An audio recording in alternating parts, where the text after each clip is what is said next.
Дисциплина – мать победы. Это про тюменских школьников. Несмотря на аномальные морозы, минус 35, они продолжают готовиться к Олимпиаде по татарскому языку и литературе. Теперь уже к международному этапу. Команда тюменских школьников вернулась с межрегиональной Олимпиады из Казани. Самая большая делегация из регионов России, и все заняли призовые места. Роберт Миннулин, татар. Татар белен изген Ресей. Татар белен баскан. Татардан башка була алмый. Татар баштан ашкан.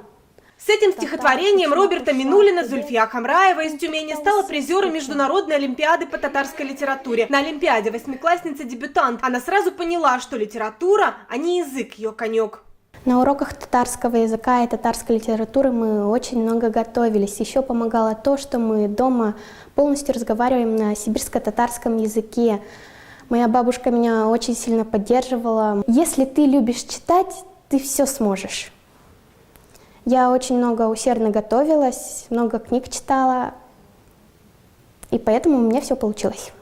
Школа в микрорайоне Казарова единственная в Тюмени с татарским этнокультурным компонентом. Родной язык здесь изучают все ученики с 1 по 9 класс. На межрегиональной олимпиаде школу представляли 3 ученицы. Диана Бекмулина 3-й раз представила регион на всероссийском уровне. Я выбрала эту школу, потому что для меня было важным изучать свой родной язык, так как я расту в татарской семье, и знать свой язык должен каждый человек. В этой школе преподается язык на очень высоком уровне. Благодаря этому я участвую в различных олимпиадах, конкурсах, занимаю призовые места. Атлантида булдемике шангла, тангы бирми сырау хищкане. 15 тюменских школьников представили Тюмень, Тобольск и 4 региона компактного проживания татар. Всего в области 50 школ с татарским этнокультурным компонентом. Родной язык и литература преподаются 2 часа в неделю, со 2 по 9 классы. В 10 и 11 предмету уделяется 1 час. Кроме этого, учителя татарского языка и литературы, они не ограничиваются только преподаванием предмета только вот на уровне урока. Они ведут еще кружки. Чаще всего, что с одаренными детками учителя работают на кружках татарского языка и литературы. Все, что могут, учителя выдают, потому что вот дети ежегодно у нас занимают призовые места в городе Казани.